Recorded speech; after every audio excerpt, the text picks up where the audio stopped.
예, 오늘은 계시록 변론 중거 23번째 시간입니다. 계시록 7장에 대해서 오늘은 다른 천사에 대해서 변론을 해보도록 하겠습니다. 계시록 7장 2절 3절을 봉독해 올립니다. 또 봄에 다른 천사가 살아계신 하나님의 인을 가지고 헤드론들로부터 올라와서 땅과 바다를 해롭게 할 권세를 얻은 네 천사를 향하여 큰 소리로 외쳐 가로되 우리가 우리 하나님의 종들의 이마에 인치기까지 땅이나 바다나 나무나 해하지 말라 하더라. 여기에 보면 이제 계시록 7장 세 번째 시간인데요. 다른 천사가 살아계신 하나님을 인을 가지고 나타난다 그랬죠. 이게 중요한 의미가 있기 때문에 오늘 그거를 집중적으로 다뤄보려고 합니다. 하나님께서는 섭리 속에 악의 세력도 허락하시고 의의 세력도 허락하셔서 싸움에서 이긴 자로 하나님께서는 승리하게 하셔서 왕권을 주고자 하는 것이 하나님의 공의입니다. 하나님은 주고 싶은 사랑으로 모든 걸 역사하시기 때문에 실제 마귀도 왜 하나님이 창조를 하셨느냐, 합당한 자에게 세세 왕권의 축복을 주기 위하여 하나님이 마귀를 창조한 겁니다. 그래서 첫 번째 예수님이 만왕의 왕이 되셔서 충성과지를 다했기 때문에 만왕의 왕이 되셨고, 이제는 예수님이 세상을 다스릴 때 분봉왕이 10만 4천 명인데 그 사람들을 일으키는 것이 종말의 마지막 싸움입니다. 지금까지는 순교자로 사명을 해서 순교자로 죽은 자들만 왕권 받을 수 있는 자격이 있습니다. 그러나 인간 종말에는 이제 다른 천사라고 여기 말씀하셨는데 하나님의 의의 세력이 승리할 것을 얘기했고, 지난번에 말씀드린 것처럼 해롭게 할 권세를 받은 네 천사다 그랬죠. 이거는 악의 세력으로, 문화적인 세력으로, 왜냐하면 마귀는 정권과 문화를 통해서 마귀 역사를 하거든요. 하나님께서는 인의 역사를 통해서 하나님의 역사할 것을 얘기한 겁니다. 이런 일들이 이제 하나님의 섭리가 어떻게 진행이 됐냐면, 지난번에도 말씀드린 게 있는데 다니엘서 8장에 보면 먼 훗날에 될 일을 다니엘에게 환상을 보여줬지요. 그래서 거기 환상에 보면 수염소가 나타나고 수양이 나타나는 역사가 있습니다. 그래서 이게 8장 20절에 수양은 메데바사 왕이라는 것을 거기에 해석을 해놓으셨고, 21절에 보면 수염소는 헬라 왕이라는 표현을 해놓으셨습니다. 이건 말이 뭐냐? 알파 역사 속에서도 메데바사 고레스를 들어서 이스라엘 회복을 돕는 역사로 하나님의 섭리를 이루어갔고, 그때 당시 헬라의 이러한 나라들은 하나님의 백성을 아주 핍박하고 해방하고 하나님의 왕국 권세를 방기하는 이러한 일들을 했거든요. 그것이 인간 종말에 되어질 일들을 역사하는 겁니다. 그래서 특별히 스가랴 성경은 종말의 역사인데, 스가랴 9장에 나귀 타고 예수님이 오신다는 거나 은삼시에 팔리는 거, 이것은 예수님이 오실 때 응했지만은 대부분의 그 스가랴 성경은 종말의 역사거든요. 그 종말의 역사가 잠잠히 계셨다가 그 말씀이 응할 때가 이 종말의 마지막 역사입니다. 그때 역사할 것을 이제 스가랴 1장 18절과 20절에 얘기했습니다. 그래서 1장 18절에는 네 뿔이 등장한다. 그래서 여기에 해롭게 할 권세를 받은 네 천사의 역사를 얘기를 했고요. 또 1장 20절에는 네 공장이 등장할 것을 얘기했는데 왕국권의 말세 사명자들이 일어날 것을 얘기한 겁니다. 이것이 이제 여기에 말하는 다른 천사의 역사가 되겠습니다. 그래서 다른 천사에 대해서 의미를 알아보고, 다른 천사가 계시록에 5번 정도 등장하는데 4번만 등장하면 이제 하나님의 사명이 끝나고 이 세상이 끝날에 온 겁니다. 그래서 그런 일들이 어떻게 진행되는가, 이거를 오늘 알아보려고 합니다. 다른 천사는 하나님은 천사를 통하여 계시를 보여줄 적에 세상 권세를 가지고 나오는 대표적인 역사를 네 천사로 보여주고 하늘 권세를 가지고 나오는 것을 보인 것이 다른 천사라는 것입니다. 그래서 여기에는 어떤 뜻이 있느냐? 첫 번째는 심판의 다람쥐를 쥐고서 세계를 움직이되 하나님의 종들을 하나 되게 하시는 역사를 말한 것입니다. 그래서 계시록 10장에서는 다른 천사가 작은 책을 들었다고 했는데, 이 작은 책은 심판의 경고의 나팔을 말씀을 들고 나올 것 뜻했는데, 특별히 계시록을 중심으로 역사하기 때문에 계시록을 뜻했다고 볼 수 있는 겁니다. 그래서 계시록을 꿀같이 먹어야만 말세 사명자가 될 수 있다는 걸 우리가 알 수가 있습니다.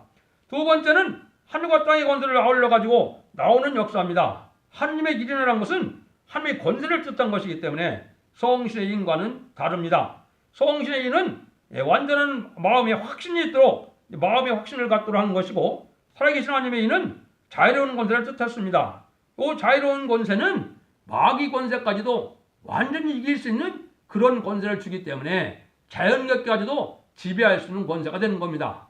이런 일들이 이제 계시록 11장 4절에 두 증인에게 주는 권세가 되겠습니다. 그래서 왜냐할 때는 조물자님께서 스스로 계신 신이기 때문에 그를 지배할 자는 전혀 없는 그런 역사를 하나님은 육을 가진 인간을 통하여 역사하겠다는 것이 하나님의 섭리입니다. 그래서 여기에 그런 천홍력적인 역사를 할 수 있는 그 말세 성도를 다른 천사라 이렇게 표현한 겁니다.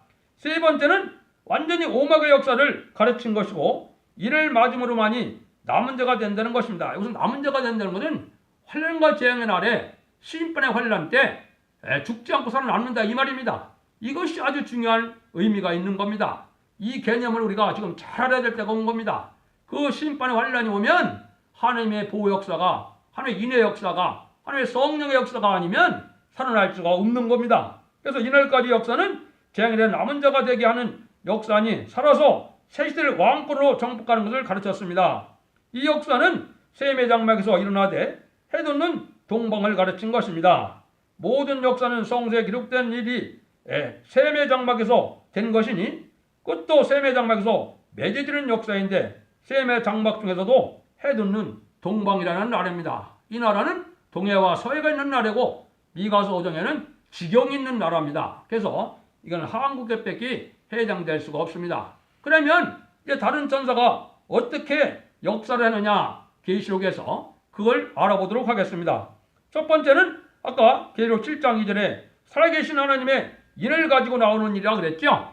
이걸 하기 전에 하나님의 섭리 속에 이제는 은혜 시대를 거쳐서 하나님이 어떤 때가 오느냐, 여기에 이렇게 예언이 되어 있습니다. 밖에서 2장 20절입니다. 열국의 보좌를 엎을 것이요 열방의 세력을 멸할 것이요 그 병거들과 그 탄자들을 엎드려뜨리니 말과 그 탄자가 각각 그 동무의 칼에 엎드려지리라. 나 만군의 여호와가 말하노라. 스알데리 아들 내 종 스룹바벨아, 내가 여호와가 말하노라. 그날에 내가 너를 취하고 너로 이를 삼으리니 이는 내가 너를 택하였음이니라. 만군의 여호와의 말이니라. 세상을 뒤집어엎는 심판을 할 때 하나님이 인을 삼을 종을 하나를 택했다는 얘기죠.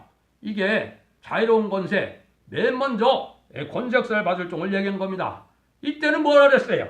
말 탄 자들이 다 엎드려진다 그랬죠. 이게 알파 역사가 언제 있었나요? 이게 언제 있었느냐면 출애굽기 15장에 보면 이스라엘에서 모세가 인도할 때 이제 애국 군대가 따라왔을 때 홍해를 가리고 건너가고 나왔는데, 이제 홍해를 건너가서 모세가 찬송을 하게 되죠. 미련과 더불어 찬송을 하는데 뭐라 합니까?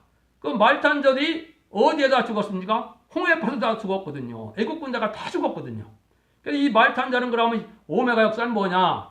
네 가지 병마에 대해서 말씀을 드렸는데, 네 가지 말 중에 누구든지 하나를 타야 되는데 백마탄자에는 다 멸망이 오는 겁니다.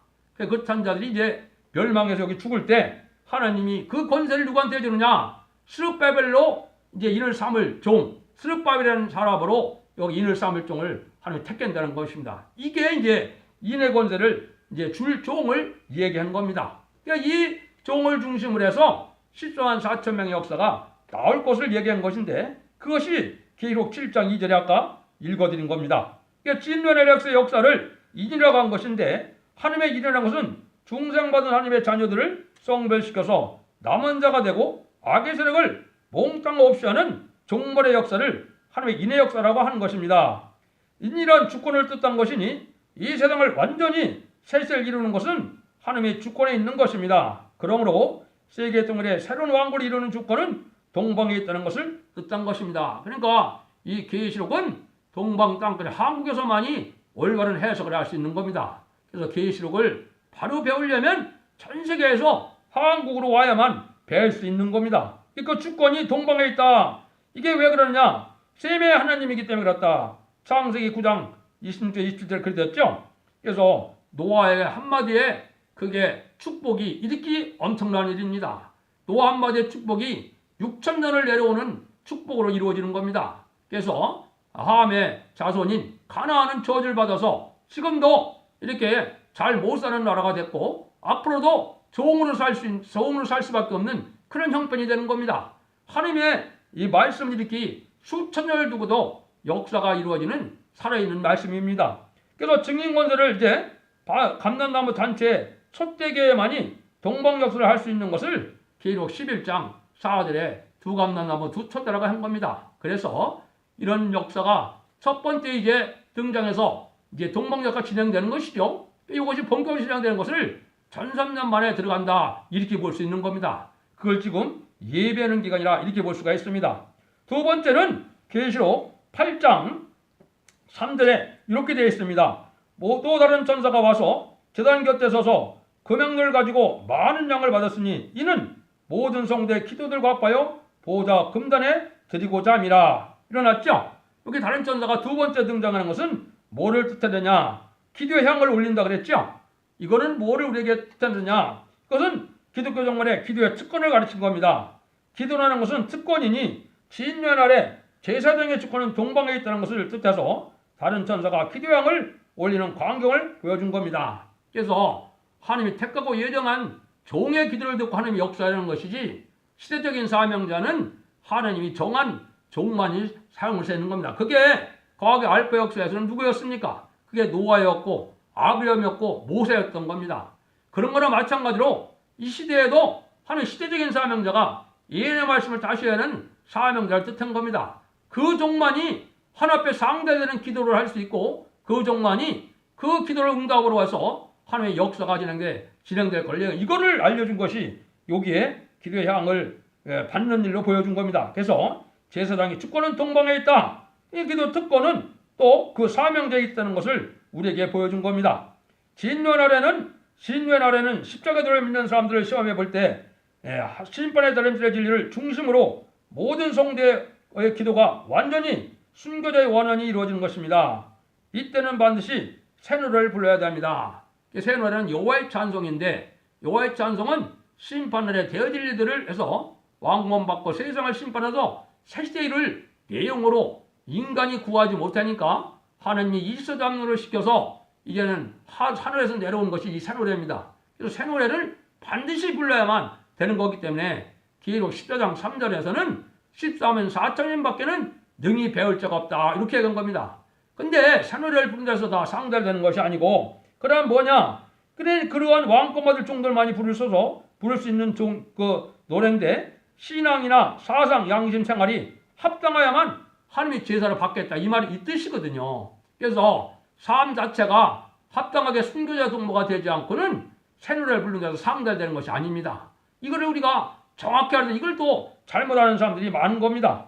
그러니까 다른 천사의 역사는 십자가들을 전하는 시대의 역사가 아니고 십자가들을 믿는 사람들에게 특별보가 있으므로 대승리를 이루고 이 땅에 정복하는 역사를 보여준 겁니다. 그래서 이 세상은 죽어 천당으로 기독교의 종말의 끝을 맺는 것이 아니고 세상에 천년 평화 왕국을 이루는 것이 끝을 맺는 역사라는 것을 분명히 알려준 겁니다. 그 동방 역사에 쓰이는 이러한 말세 사명자가 바로 다른 천사로 이렇게 비밀스럽게 기록이 된 겁니다. 세 번째는 이제 아까 말씀드린 것처럼 계시록 10장 1절 2절에 보면 이렇게 되어 있거든요. 내가 또 보니 힘세한 다른 천사가 굴을 입고 하늘에서 내려오는데 그 머리 위에 무지개가 있고 그 얼굴은 해 같고 그 말은 불기둥 같으며 그 손에 표도인 작은 책을 들고 그 오른발은 바다를 밟고 왼발은 땅을 밟고 이렇게 크게 부르짖는 역사를 하는 종들이 있을 거예요. 이것이 이제 변화성도의 사명을 얘기한 겁니다. 이 변화성도의 사명은 작은 책을 들고 사자같이 부르짖는다 그랬죠. 그래서 크게 치는 거는 전 세계가 다 들을 수 있는 역사를 하게 할 것을 얘기한 겁니다. 그래서 과학이 발달했기 때문에 이게 지금 가능한 시절이 됐죠. 지금 이 순간에 바로 우리가 이 변론에도 전 세계 인터넷이나 유튜브를 통해서 다 들을 수가 있죠. 이것이 이제 오른발은 바다를 밟고 왼발은 땅을 밟는다 일어났죠.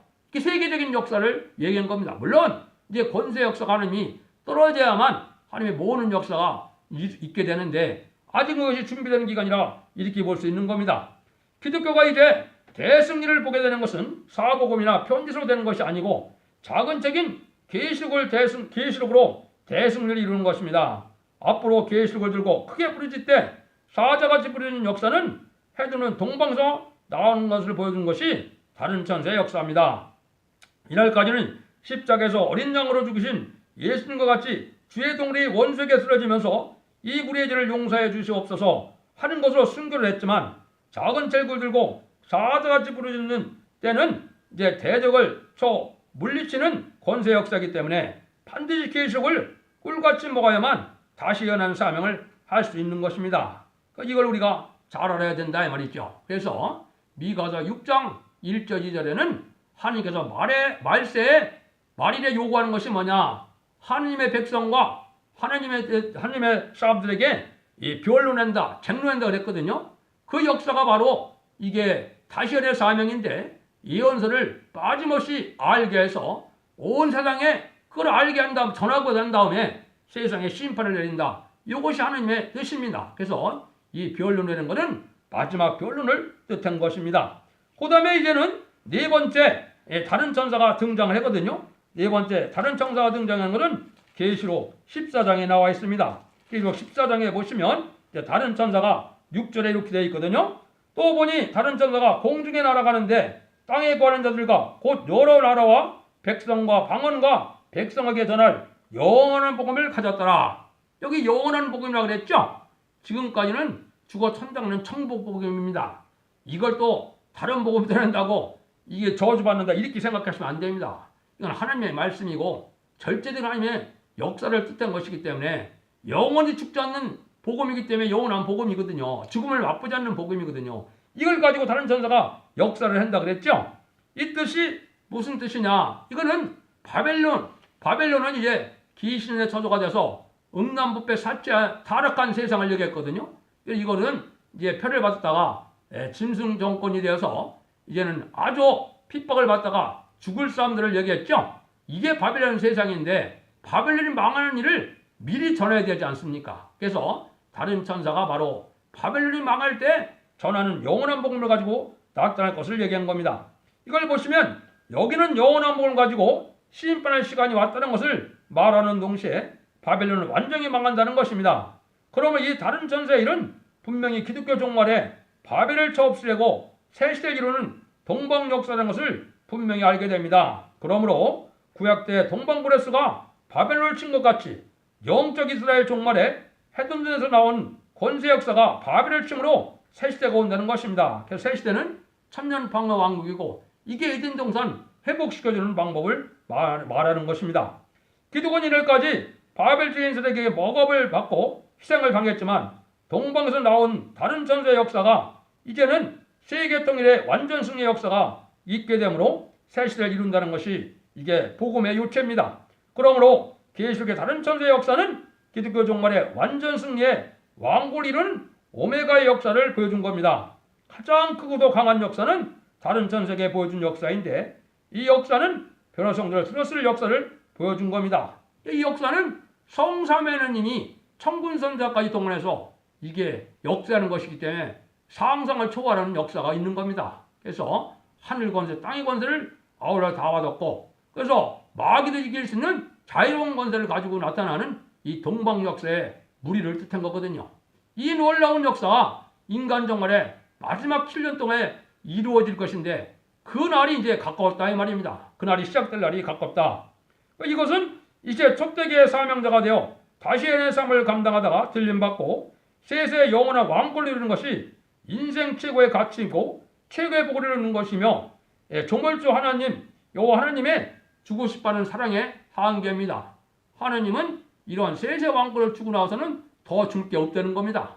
보석도성까지 보석지까지 다 마련해서 세세 왕권을 주고 나면 하나님이 더 줄 게 없다는 겁니다. 이게 얼마나 놀라운 사랑입니까? 이 사랑이 이루어지는 것이 종말의 역사입니다. 그러니까 여러분들이 이걸 자세히 잘 살펴보시고 성령님께 기도하시면서 성령님의 가르쳐주는 것만, 성령님이 기억게 하는 것, 성령님이 바로 고쳐주는 것만 믿게 하는 것이 중요합니다. 인간의 생각이나 인간의 지식으로 섣부른 지식을 받는 것은 이거는 합당치 않습니다. 오직 성령의 역사를 해주는 이런 진리만이 하나님이 역사해 주는 것이지 성령이 가르치는 게 아니고 인간 지식과 인간의 학문 가지고 이 하나님의 말씀을 풀다가 지금 엉터리 같은 그러한 집단이 수없이 많은 겁니다. 세상에 나온 계시록 변론책도 마찬가지입니다. 그래갖고 하나님의 섭리가 이루어지는 게 아니거든요. 하나님의 섭리는 하나님의 영의 역사가 와야 되는 겁니다. 그래서 하나님의 성령으로 말하는 이 말씀을 듣는 것만이 유일하게 이 시대에 바른 신앙을 갖는 것이고 승리하는 것입니다. 이렇게 저물주 하나님의 최고의 사랑을 받을 순간이 지금 다가오는 것이 인간 종말입니다. 많은 사람들은 멸망할 것이지만 복받을 자들은 세상에 없는 복을 받는 시대가 온 겁니다. 여러분들도 이 말씀을 잘 살펴보시고 들으셔서 자손만대 축복과 세세왕권의 축복을 누리는 복된 종들이 되기를 예수님의 이름으로 축원드립니다. 감사합니다.